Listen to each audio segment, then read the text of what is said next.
Okay, so here's something really interesting too. Now, this is certainly preliminary because this is just based upon studying one session, but this is the imposed magnetic stimulation session.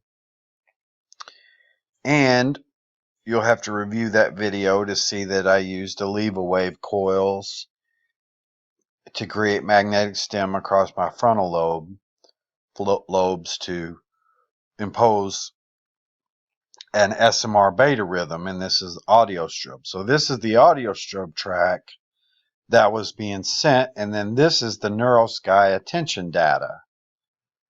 Now, I can see some correlations here, which is really intriguing to me.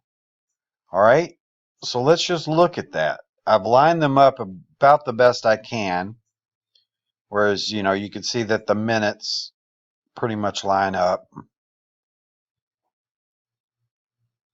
This is the graphs, minutes, and then this is the minutes on the Neurosky attention data, right? So upward, this is moving up, that's moving up, this is moving down, that's moving down, that's moving up, down, almost the exact same shape. Look at that. Look at the shape of this attention as it moves down. Now it starts to climb back up. Now that's at somewhat of a delay, it looks like. Here, they're not lined up exactly, closer to like a midpoint here. This was the highest point of attention.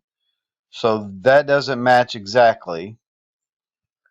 But it looks like as I'm moving upward or I'm moving downward, it's influencing the intention data. At least an upward or downward trend.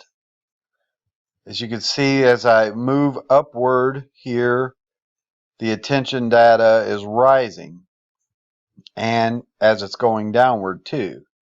So this section, for instance, is a kind of complex climb right here, and I'm getting some ups and downs within it. Now, these were my delta areas,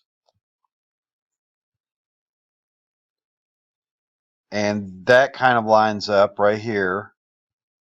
A downward shape moving with a downward, and then a little upward pop right there.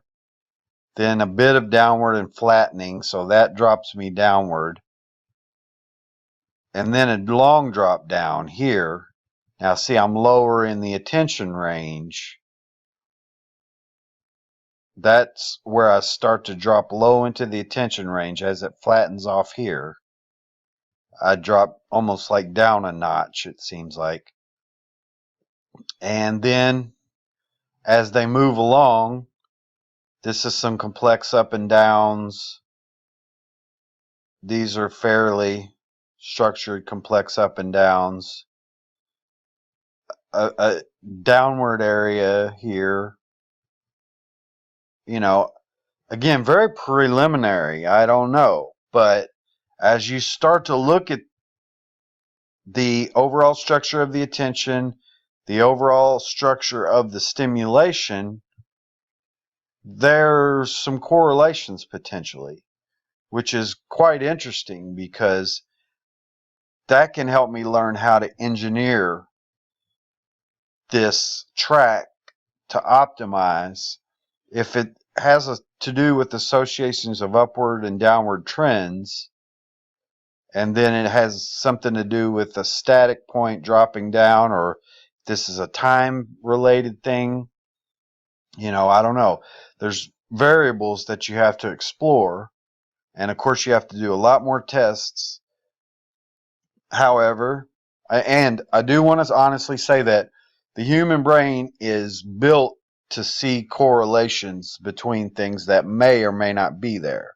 We are pattern sensing beings, and so we could get caught up in sensing patterns that may or may not be there. So you have to always be watchful of that. However, I just want to show you that as you do these types of tests on yourself, and you could do magnetic stimulation or not, it doesn't matter. You could just do pure entrainment from a light glasses, or try pure audio entrainment, although that's the weakest, to figure out these things for yourself. But I do want to forewarn you, and I'm not going to fall into that trap, that finding patterns is what we're really good at, and they may or may not be there. However, I just wanted to share this preliminary data with you.